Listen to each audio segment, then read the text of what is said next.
Hello everyone.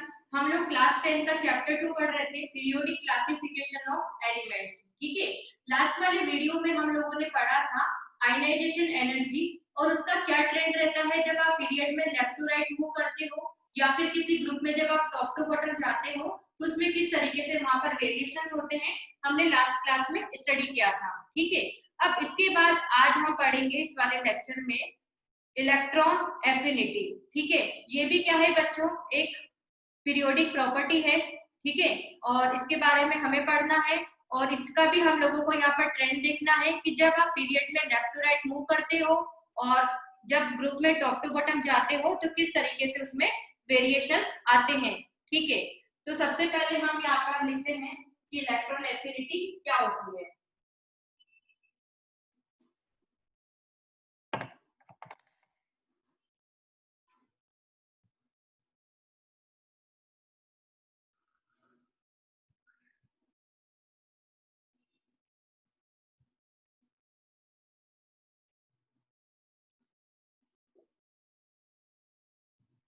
Electron affinity ई है। ठीक है, इलेक्ट्रॉन एफिनिटी को हम कैसे समझ सकते हैं बच्चों, यहाँ पर देखना, जैसे कि ये एटम है। ठीक है, एटम के सेंटर में क्या होता है, न्यूक्लियस। अभी जो न्यूक्लियस है वो इलेक्ट्रॉन को क्या करेगा, बाहर से मान लो कोई इलेक्ट्रॉन है, ठीक है, उसको ये अट्रैक्ट करेगा। ठीक है, अट्रैक्ट करेगा और अट्रैक्ट करेगा तो ये जो इलेक्ट्रॉन है वो कहां पर चला जाएगा, वैलेंस शेल में। ठीक है, वैलेंस शेल में वो इलेक्ट्रॉन जाएगा और इसको इस प्रोसेस के कंप्लीट होने के बाद वहां पर क्या होता है, एनर्जी रिलीज होती है।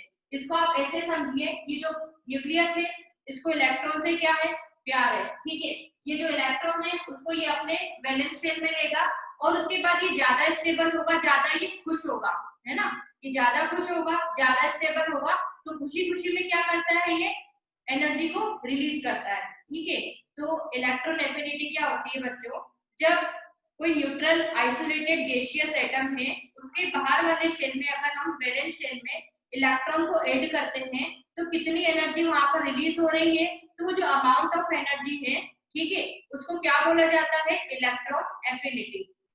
तो यहाँ पर हम डेफिनेशन लिखते हैं,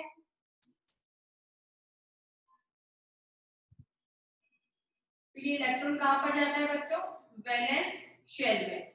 ठीक है, amount amount of energy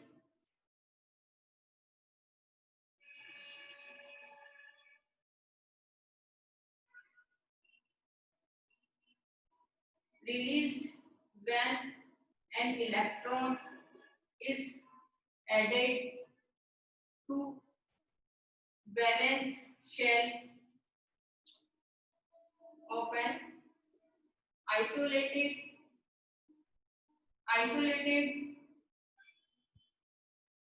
gaseous atom।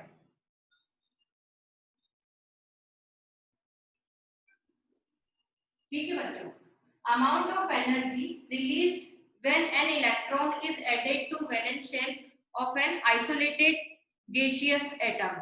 मैंने आप लोगों को आयनाइजेशन एनर्जी में भी बताया था कि यहाँ पर हम आइसोलेटेड टर्म क्यों यूज करते हैं। ठीक है, क्योंकि बच्चों हमें किसी पर्टिकुलर एलिमेंट है उसका जो एटम है उस पर स्टडी करनी है। ठीक है, भाई एक एलिमेंट के लिए उसके एक एटम के लिए इतना अमाउंट लग रहा है तो बाकी सारे एटम के लिए उतना लगेगा। ठीक है, तो हम आइसोलेट करके एक एटम की यहाँ पर स्टडी करते हैं, क्योंकि मैंने आपको बताया भी था कि लास्ट क्लास में जैसे कि एक क्लास है, क्लास में मुझे कुछ बच्चों पर स्टडी करनी है।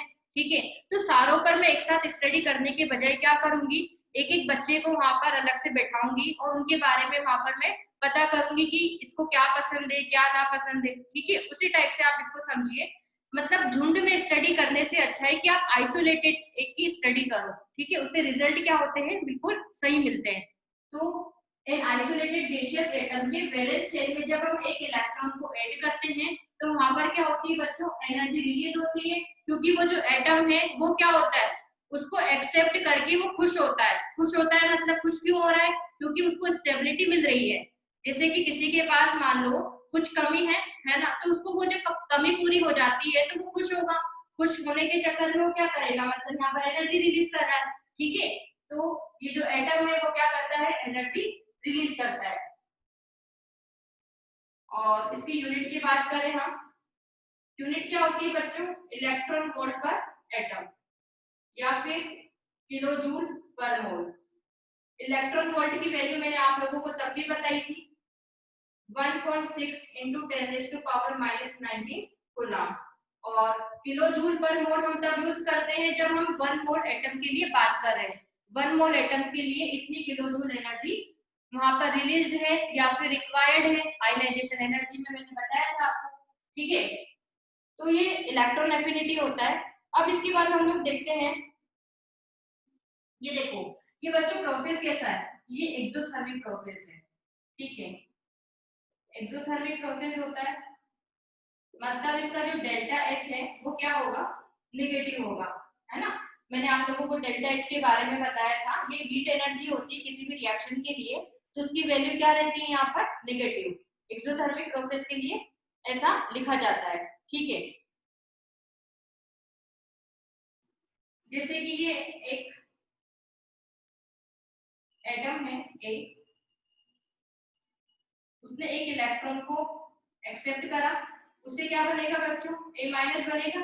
ठीक है, अब मान लो इस एटम ने एक इलेक्ट्रॉन को ऐड करके 8 इलेक्ट्रॉन वोल्ट एनर्जी रिलीज की। ठीक है, तो ये जो अमाउंट है ना बच्चों,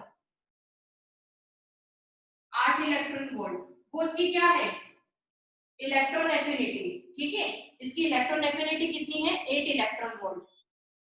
और अगर हम इसके लिए डेल्टा एच की बात करें, delta H electron gain enthalpy, वो कितना होगा, -8 इलेक्ट्रॉन वोल्ट, क्योंकि जो डेल्टा एच होगा वो तो नेगेटिव होगा और उसकी वैल्यू हम इसको माइनस में लिखेंगे, -8 इलेक्ट्रॉन वोल्ट। इलेक्ट्रॉन एफिनिटी कितनी है, 8 इलेक्ट्रॉन वोल्ट। कोई एटम जितनी ज्यादा एनर्जी रिलीज करेगा, जितनी ज्यादा एनर्जी रिलीज करेगा मतलब वो उतना ही ज्यादा स्टेबल हो रहा है, उसे उतनी ही ज्यादा वहां पर खुशी मिल रही है। ठीक है, तो उसकी इलेक्ट्रॉन एफिनिटी क्या होगी बच्चों, ज्यादा। मान लो किसी ने 100 इलेक्ट्रॉन वोल्ट एनर्जी रिलीज करी, किसी ने 70, किसी ने 80, इसका मतलब 100 इलेक्ट्रॉन वोल्ट वाले एलिमेंट की वहां पर इलेक्ट्रॉन एफिनिटी क्या है, बहुत ज्यादा है। ठीक है, वो उतना ही खुश हो रहा है इलेक्ट्रॉन को एक्सेप्ट करके। ठीक है, अब इसमें हम आगे बढ़ते हैं।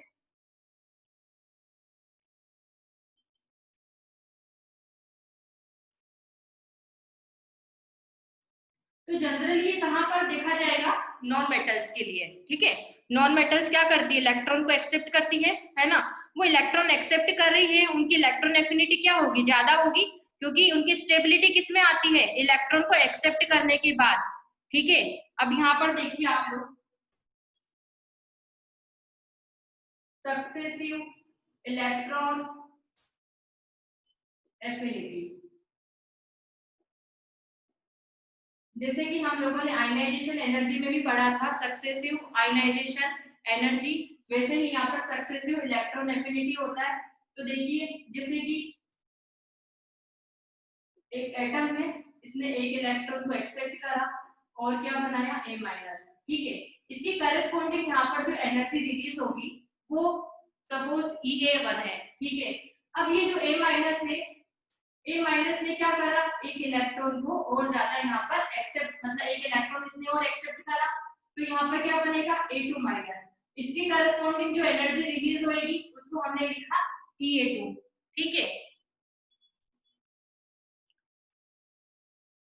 अब बच्चों यहाँ पर क्या होता है, मैंने अभी बोला कि एनर्जी यहाँ पर रिलीज होगी, ऐसा नहीं होता, यहाँ पर एनर्जी रिलीज नहीं होती। ये एक्चुअल में यहाँ पर क्या होगा, एनर्जी आपको देनी पड़ेगी। ठीक है ना, ये जो एनर्जी है इस वाले प्रोसेस को कराने के लिए वो देनी पड़ेगी। अब वो क्यों हो रहा है, जैसे कि ये एक एटम है ना, इस एटम ने क्या करा, इलेक्ट्रॉन को एक्सेप्ट करा। ठीक है, यहाँ पर इलेक्ट्रॉन आ चुका है वैलेंस शेल में। अब हम क्या कर रहे हैं, ए माइनस में एक और इलेक्ट्रॉन को ऐड करवाना चाह रहे हैं। ठीक है, अब बच्चों यहाँ पर क्या हो चुका है, इलेक्ट्रॉन मतलब ज्यादा है, इलेक्ट्रॉन डेंसिटी है। ठीक है, अब उसमें आप वापस से एक इलेक्ट्रॉन ऐड करवाओगे तो इलेक्ट्रॉन इलेक्ट्रॉन के बीच में क्या लगेगा, रिपल्शन लगेगा। तो उस रिपल्शन, वो जो रिपल्शन है, रिपल्शन लग रहा है और आपको उसमें इलेक्ट्रॉन को भी ऐड करवाना है, तो वो प्रोसेस ऐसे तो नहीं होगा, मतलब ऐसा तो नहीं ना कि इसमें आप इलेक्ट्रॉन भी ऐड करवा रहे हो और उसके बाद भी उसको खुशी हो रही है तो वो हीट एनर्जी रिलीज कर रहा है, ऐसा नहीं होगा। ठीक है, ये रिएक्शन करवाने के लिए एनर्जी देनी पड़ेगी आपको, ये अपने आप नहीं होगा, है ना। मतलब यहाँ पर आपको कुछ अमाउंट एनर्जी देनी पड़ती है, ठीक है, तब जाकर क्या बनेगा A2 माइनस। क्लियर? तो इस बात का ध्यान रखना आप लोग।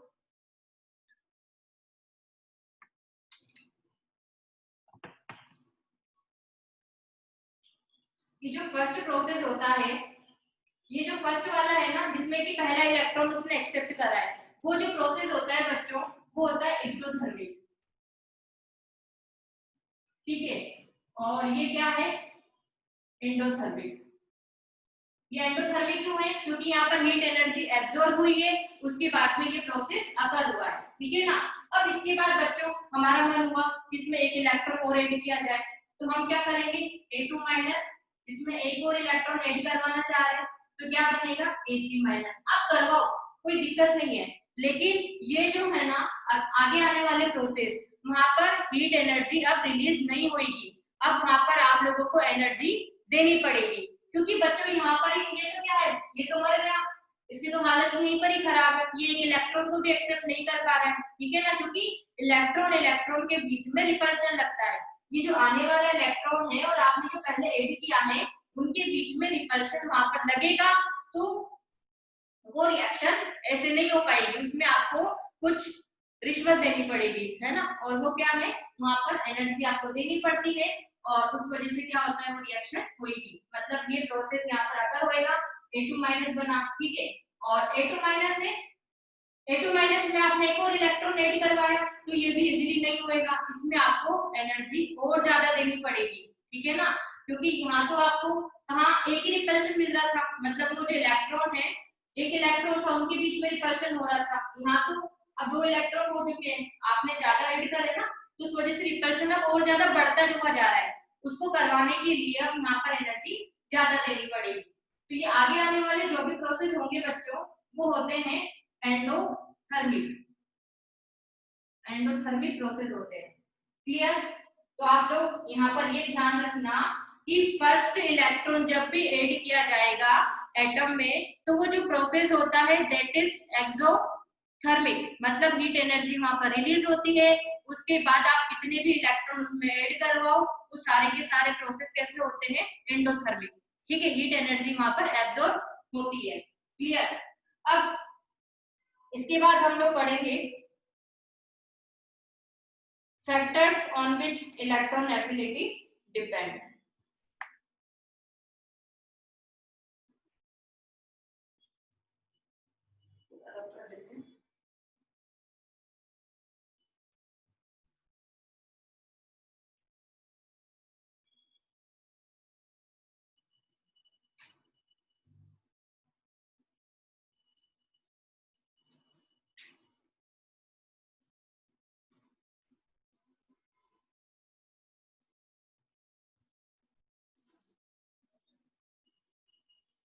ऐसे कौन से फैक्टर्स है जिस पर की इलेक्ट्रॉन एफिनिटी डिपेंड करती है, हम लोगों ने आयनाइजेशन एनर्जी में भी पढ़ा था कि कुछ फैक्टर्स है जिस पर डिपेंड करता है आयनाइजेशन एनर्जी, ठीक है। अब यहाँ पर देखो,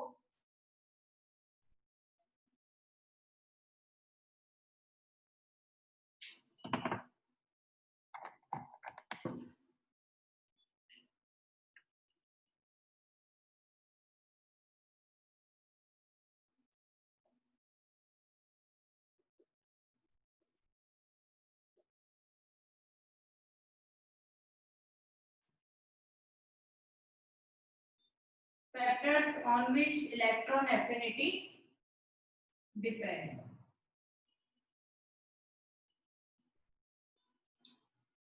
तो सबसे पहले देखिए एटॉमिक साइज,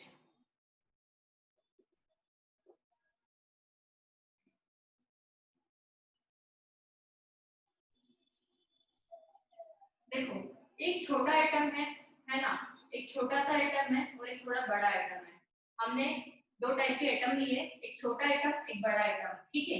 तो बच्चों ये जो छोटा एटम होगा तो उसमें क्या रहेगा, न्यूक्लियस का अट्रैक्शन जो है वो ज्यादा रहेगा इलेक्ट्रॉन पर, यहाँ पर हम इलेक्ट्रॉन को ऐड करवाना चाह रहे हैं, तो ये जो इलेक्ट्रॉन है उसको ये इजीली क्या करेगा, ऐड करेगा, ठीक है।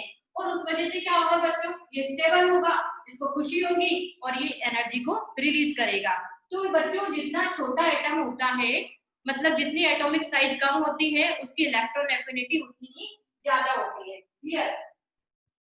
और ये देखो आप, ये बड़ा एटम है ना, इसमें भी हम लोगों को इलेक्ट्रॉन को ऐड करवाना है। ठीक है, अब ये जो न्यूक्लियस है ना, अब पहले ही एटम का साइज बड़ा है, तो वो जो आने वाले इलेक्ट्रॉन है उसको उतना अट्रैक्ट नहीं कर पाएगा। ठीक है ना, तो वहां पर वो इलेक्ट्रॉन एफिनिटी की वैल्यू क्या हो जाएगी, कम। मतलब अब उसे उतनी खुशी नहीं हो रही है। यहाँ पर तो भाई इसका काम आसानी से हो रहा है, यहाँ तो काम आसानी से हो रहा है, तो ज्यादा उसको खुशी होगी, है ना। इलेक्ट्रॉन एफिनिटी जो है, हीट एनर्जी का अमाउंट है, रिलीज एनर्जी का अमाउंट है, वो क्या रहता है, ज्यादा रहता है, और इसमें कम। ठीक है, तो electron affinity inversely proportional to atomic size. ठीक है, यही हम लोगों ने कहां पर पढ़ा था, आयनाइजेशन एनर्जी में। ठीक है, एटॉमिक साइज जितनी कम होती है, आयनाइजेशन एनर्जी उतनी ही ज्यादा होती है। ठीक है, और एटॉमिक साइज जितना कम, उतनी ही इलेक्ट्रॉन एफिनिटी ज्यादा। और जब साइज बड़ा रहेगा तो इलेक्ट्रॉन एफिनिटी क्या रहती है, कम। इसके बाद अगला देखो, न्यूक्लियर चार्ज, जिसको हम बोलते हैं एनसी।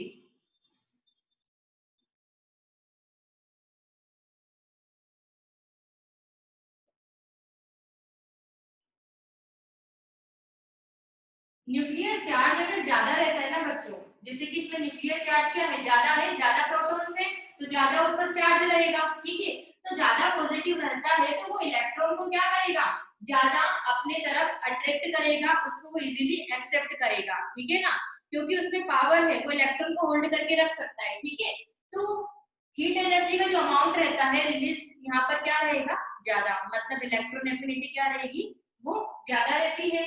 इसमें देखो, इसमें न्यूक्लियर चार्ज का क्या है, कम है। ठीक है, तो ये इलेक्ट्रॉन को क्या करेगा, उतने आसानी से उसको एक्सेप्ट नहीं करेगा, मतलब एनर्जी का जो अमाउंट है, रिलीज एनर्जी का अमाउंट, वो भी क्या रहता है, कम रहता है। ठीक है, तो हम यहाँ पर लिख सकते हैं कि जो इलेक्ट्रॉन एफिनिटी होती है वो डायरेक्टली प्रोपोर्शनल है एनसी के, न्यूक्लियर चार्ज। क्लियर?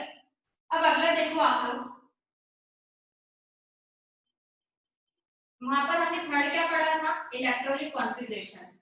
वो वाला वीडियो भी आप लोग जरूर देख लें, क्योंकि बच्चों ये ये जो पॉइंट्स है ना, ये तो हर कोई पढ़ लेगा कहीं ना कहीं से।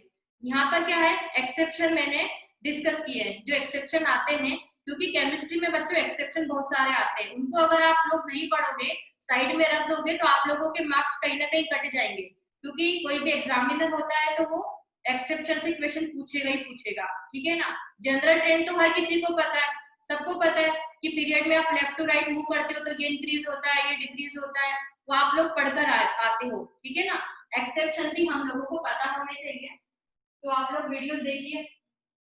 इसके बाद है इलेक्ट्रॉनिक कॉन्फ़िगरेशन।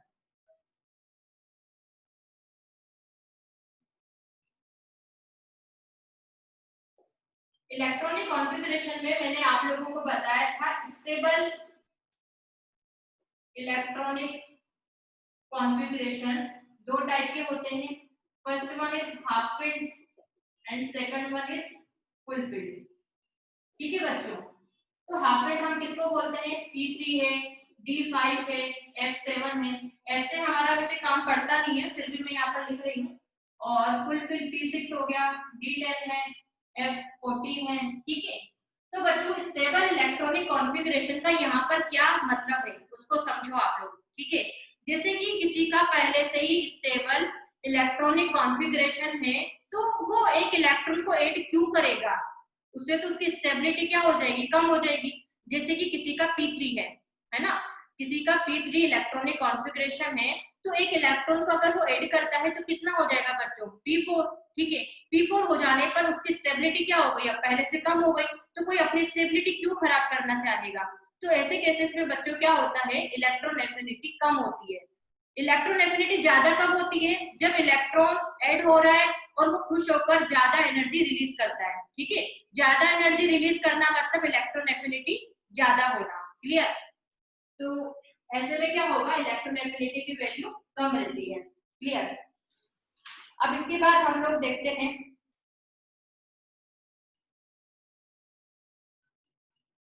वेरिएशंस।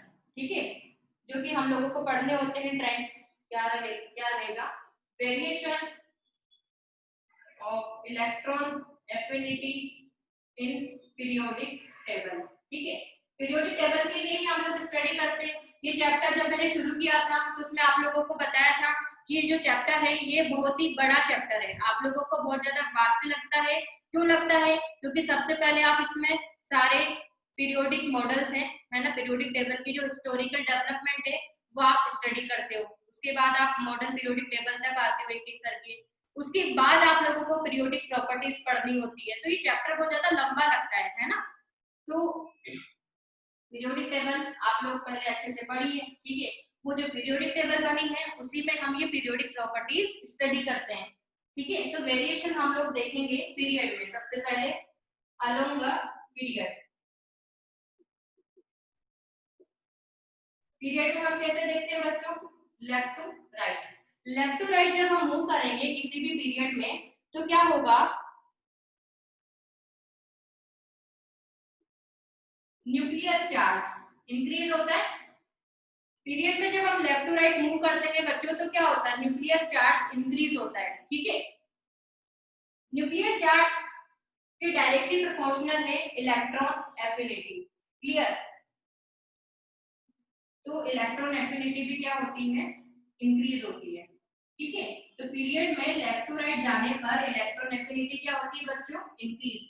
तो आप लोग देखिए ना, पीरियड में लेफ्ट में कौन होता है, मेटल से, और राइट में कौन है, नॉन मेटल्स। नॉन मेटल से वो इलेक्ट्रॉन को एक्सेप्ट ही तो करती है। ठीक है, उनकी इलेक्ट्रॉन एफिनिटी ज्यादा है, वो ज्यादा खुश होगी इलेक्ट्रॉन मिलने पर। ठीक है, मेटल को आप इलेक्ट्रॉन एक्सेप्ट करवाओगे तो उसे कोई खुशी नहीं होगी, उसे तो ऐसा लगेगा कि ये तो मेरी प्रॉपर्टी ही नहीं है। ठीक है, और इसके बाद देखिए डाउन टू ग्रुप जाने पर क्या होता है,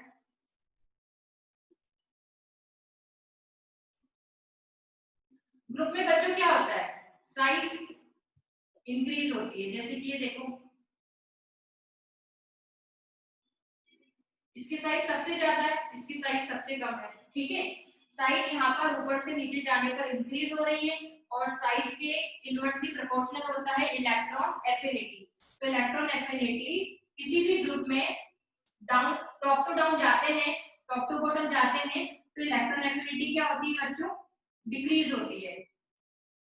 ठीक है, इलेक्ट्रॉन एफिनिटी डिक्रीज होती है क्योंकि एटम का साइज बढ़ गया, तो वो जो है इलेक्ट्रॉन वो क्या है, न्यूक्लियस से बहुत ज्यादा दूर है, तो न्यूक्लियस का उस पर उतना अट्रैक्शन नहीं होगा, उसको उसको पाने की चाहत नहीं है अब ज्यादा। ठीक है, तो उसको वो पा नहीं पाएगा, तो खुश भी नहीं होगा, और वहां पर एनर्जी को रिलीज भी नहीं करेगा, उतनी अमाउंट में रिलीज नहीं करता है। तो इलेक्ट्रॉन एफिनिटी क्या होगी बच्चों, डिक्रीज होती चली जाएगी। ठीक है, अब इसके बाद हम कुछ क्वेश्चंस करते हैं, क्योंकि बच्चों क्वेश्चंस करने ही पड़ेंगे, है ना। ये तो हम लोगों ने जनरल ट्रेंड पढ़ा है। ठीक है, क्योंकि एक्सेप्शन आते हैं इसमें, तो एक्सेप्शन देखते हैं अब हम यहाँ पर।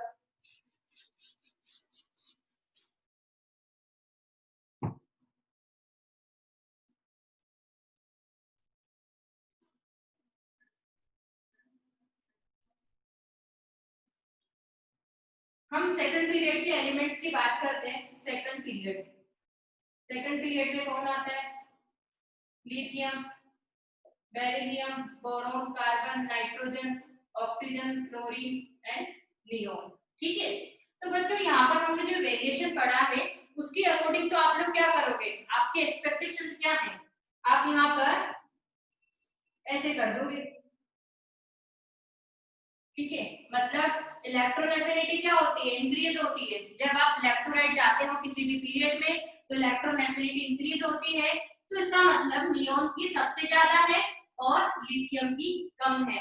अब आप लोग यहाँ पर दिमाग लगाओ, क्या ये सही है, क्या ये सही है प्रैक्टिकली, ये तो यहाँ पे मैंने लिख दिया है लेकिन ये प्रैक्टिकली सही नहीं है, क्योंकि बच्चों नियोन जो है वो केमिकली इनर्ट होता है, वो इलेक्ट्रॉन को ना तो एक्सेप्ट करता है ना गेन करता है। ठीक है, तो ये इलेक्ट्रॉन को एक्सेप्ट नहीं करेगा। ठीक है, तो ये एनर्जी भी रिलीज नहीं करेगा, तो इसकी इलेक्ट्रॉन एफिनिटी कितनी होगी, लगभग जीरो।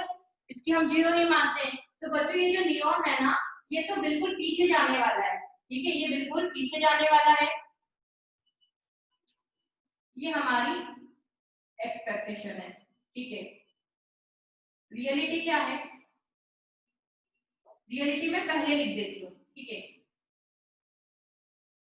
पहले सबसे कम इलेक्ट्रॉन एफिनिटी किसकी होगी यहाँ पर, नियॉन की, क्योंकि बच्चों उसमें तो प्रॉपर्टी है ही नहीं। मेटल तो फिर भी चलो ले देके कर लेगी इलेक्ट्रॉन को एक्सेप्ट, लेकिन ये जो केमिकल इनर्ट गैस है ये इलेक्ट्रॉन को एक्सेप्ट नहीं करेगा, ठीक है ना, तो एनर्जी भी रिलीज नहीं करेगा। तो यहाँ पर हमने नियॉन को सबसे बाद में रखा। उसके बाद देखो इसका कॉन्फ़िगरेशन देखो बच्चों, आप लोग क्या होता है, 2p3 होता है नहीं होता, 2p3 होता है, ठीक है। बेरिलियम का देखो, बेरिलियम का क्या होता है, 2s2 होता है।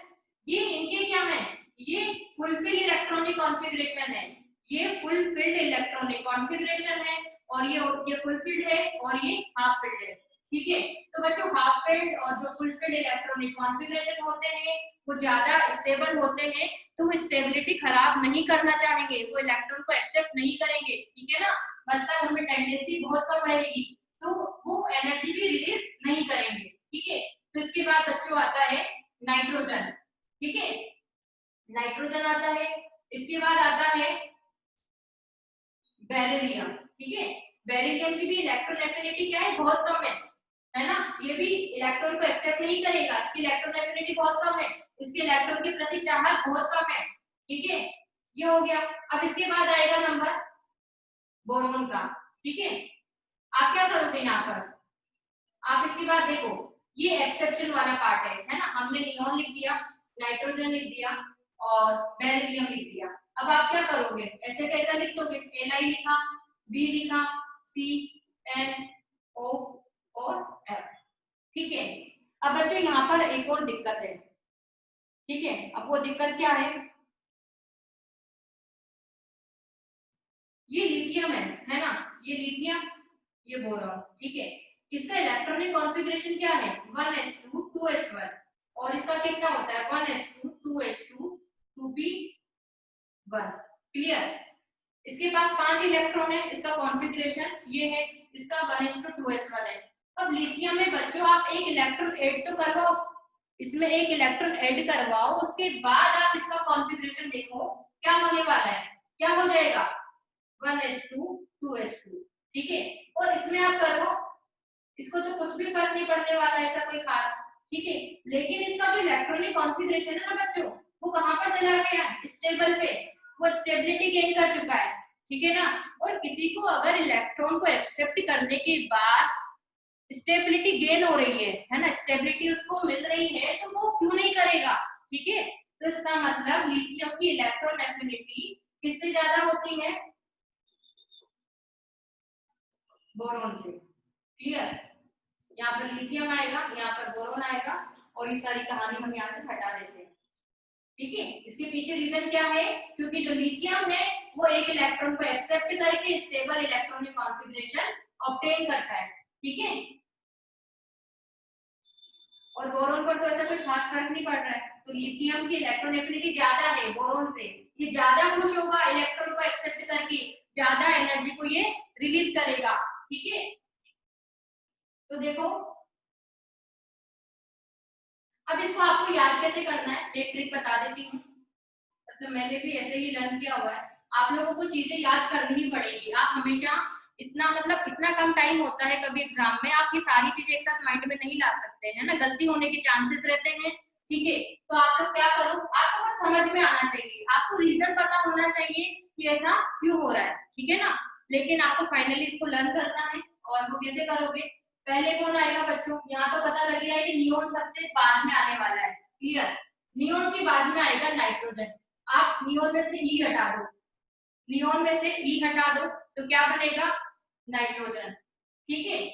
नाइट्रोजन के बाद बेरिलियम आएगा, ठीक है, ये भी आप लोगों को पता है क्योंकि स्टेबल होता है। बेरिलियम का ई हटा दो, कौन आएगा बोरोन, बेरिलियम का ई हटाया, कौन आया बोरोन, ठीक है। अब इसके बाद आप लोग यहाँ पर ये नहीं आएगा,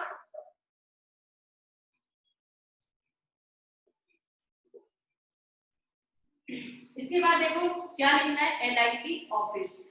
पहले नियोन, नियोन का ई हटाया नाइट्रोजन, फिर बेरिलियम, बेरिलियम का ई हटाया बोरोन, उसके बाद LIC ऑफिस। ठीक है, इस तरीके से यहाँ पर इसका ऑर्डर रहता है। अब देखो बच्चों यहाँ पर क्वेश्चन कैसे बन सकते हैं, जैसे कि क्वेश्चन है विच इज मोर स्टेबल, ज्यादा स्टेबल कौन है, Li माइनस या फिर B माइनस। आपको एक क्वेश्चन दिया कि इन दोनों में से कौन ज्यादा स्टेबल है, लिथियम माइनस या फिर बोरोन माइनस। ठीक है, तो बच्चों लिथियम ने क्या करा, एक इलेक्ट्रॉन को एक्सेप्ट करा, एक इलेक्ट्रॉन को एक्सेप्ट करा, तो इसका कॉन्फ़िगरेशन क्या हो रहा था, स्टेबल हो रहा था। तो एक इलेक्ट्रॉन को एक्सेप्ट ये कर चुका है, उसके बाद तो ये स्टेबल है ना। ठीक है, तो ये ज्यादा स्टेबल है, क्लियर, ये ज्यादा स्टेबल है, ये लेस स्टेबल है। ठीक है, इस तरीके से इक्वेशन बन सकता है। और इसके बाद देखिए which will lose electron easily।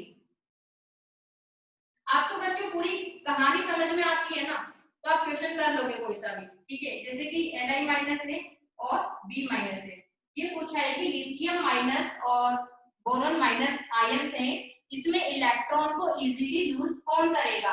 अब बच्चों यहाँ पर परेशान कौन है, आप पहले देखो इन दोनों में ज्यादा परेशान कौन है, किसको यहाँ पर मतलब ऐसा लग रहा है कि मैं फटाफट इलेक्ट्रॉन को लूज कर दूं, कौन है ऐसा, बोरॉन। ठीक है, क्योंकि लिथियम तो भाई स्टेबल हो चुका है, वो तो खुश है अब इलेक्ट्रॉन को एक्सेप्ट करके। ठीक है, और जो बोरॉन है, बोरॉन तो दुखी है बेचारा। ठीक है, तो यहाँ पर आंसर आएगा B माइनस। ठीक है, ये इलेक्ट्रॉन को इजीली लूज करेगा इन दोनों में। इसके बाद कुछ एक्सेप्शन और आते हैं ग्रुप नंबर 17 में।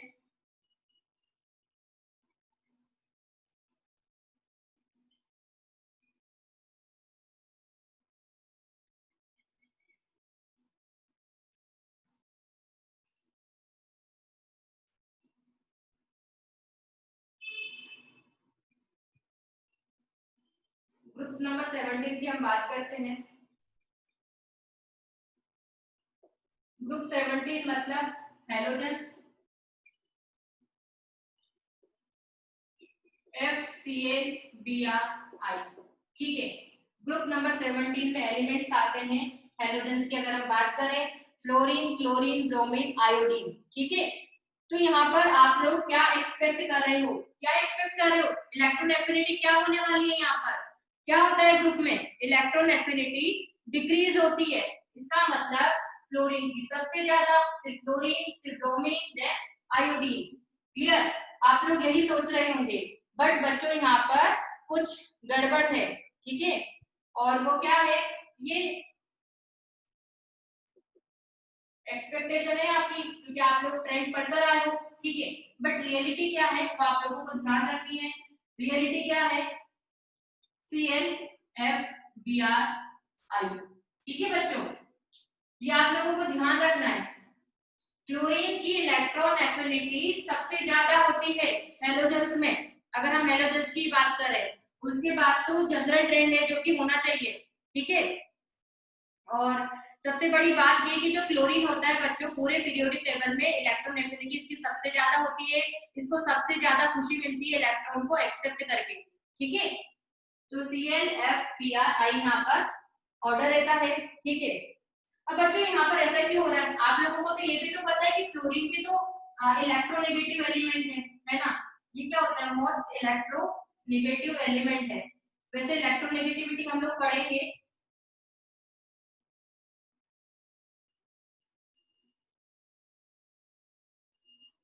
ठीक है, F मोस्ट इलेक्ट्रोनेगेटिव एलिमेंट है, मतलब ये क्या करेगा, इलेक्ट्रॉन को रख सकता है। ठीक है, लेकिन देखो क्लोरीन और जो फ्लोरीन है, फ्लोरीन की इलेक्ट्रोनेगेटिविटी ज्यादा है और क्लोरीन की इलेक्ट्रोएफिनिटी क्या होती है, ज्यादा होती है। इन दोनों में डिफरेंस है। इलेक्ट्रोनेगेटिविटी क्या होता है बच्चों, कोई कोवेलेंट कंपाउंड है, उसमें कुछ शेयर्ड वहां पर इलेक्ट्रॉन होते हैं, तो वो जो शेयर्ड इलेक्ट्रॉन्स है उनको अपनी तरफ अट्रैक्ट करने की जो पावर है, जो टेंडेंसी है, ठीक है, जो टेंडेंसी होती है उसको क्या बोला जाता है, इलेक्ट्रोनेगेटिविटी। उसको इलेक्ट्रोनेगेटिविटी बोलते हैं। मतलब इलेक्ट्रॉन को बस अट्रैक्ट कर रहा है, एक्सेप्ट नहीं कर रहा है, इलेक्ट्रॉन को बस अट्रैक्ट कर रहा है, ठीक है। तो वो फ्लोरीन का ज्यादा होता है, और क्लोरीन की इलेक्ट्रो एफिनिटी ज्यादा है, मतलब ये इलेक्ट्रॉन को एक्सेप्ट करके अपने घर पर भी रखेगा, है ना। ये तो बस एक अट्रैक्शन है, ठीक है, ये एक अट्रैक्शन है, और जो क्लोरीन है वो इलेक्ट्रॉन को अपने पास भी रखता है, ठीक है।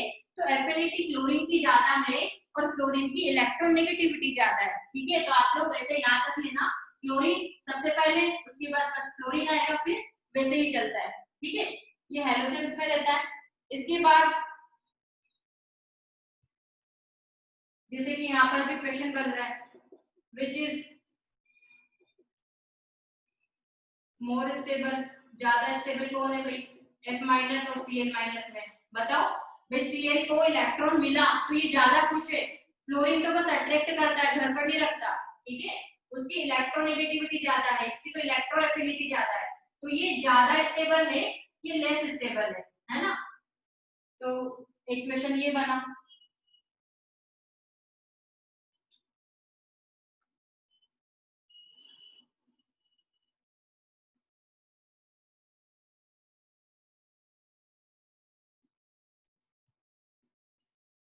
इसके बाद हम कुछ ग्रुप और डिस्कस करेंगे।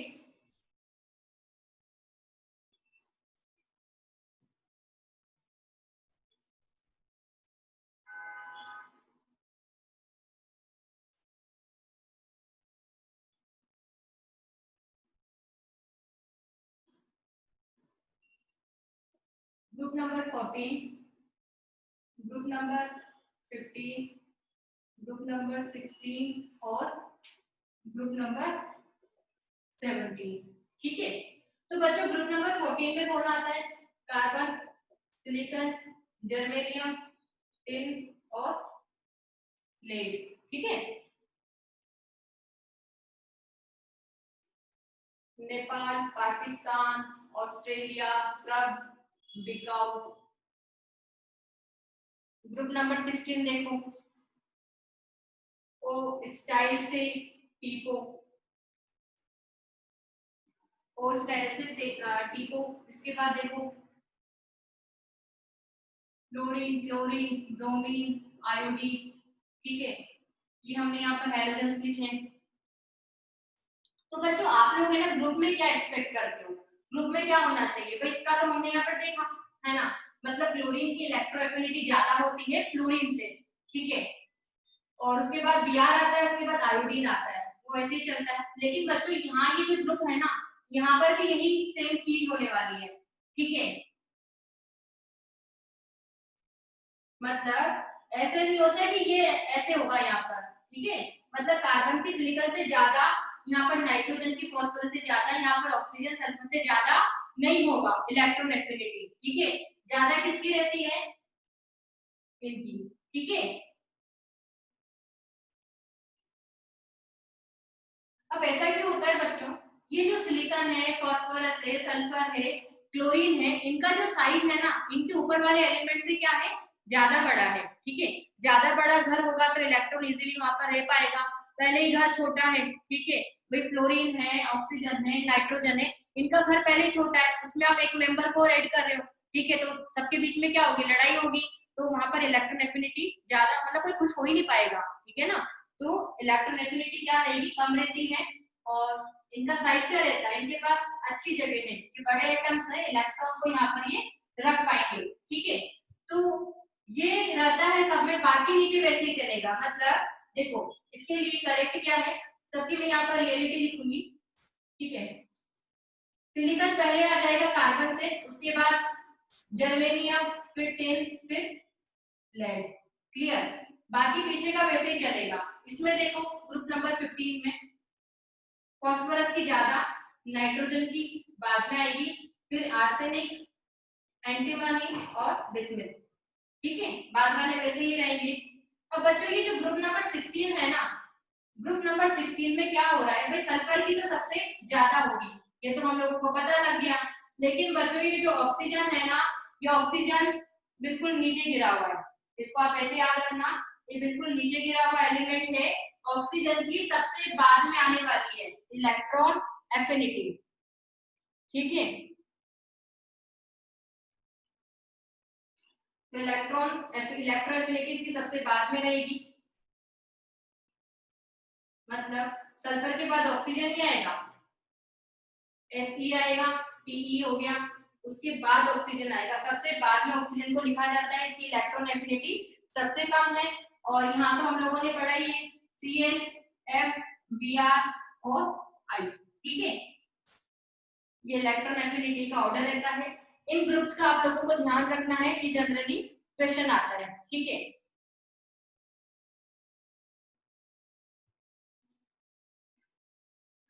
इसके बाद एक क्वेश्चन मैं यहाँ पर लिखती हूँ बच्चों, वो कॉम्पिटिटिव एग्जाम में पूछा जाता है।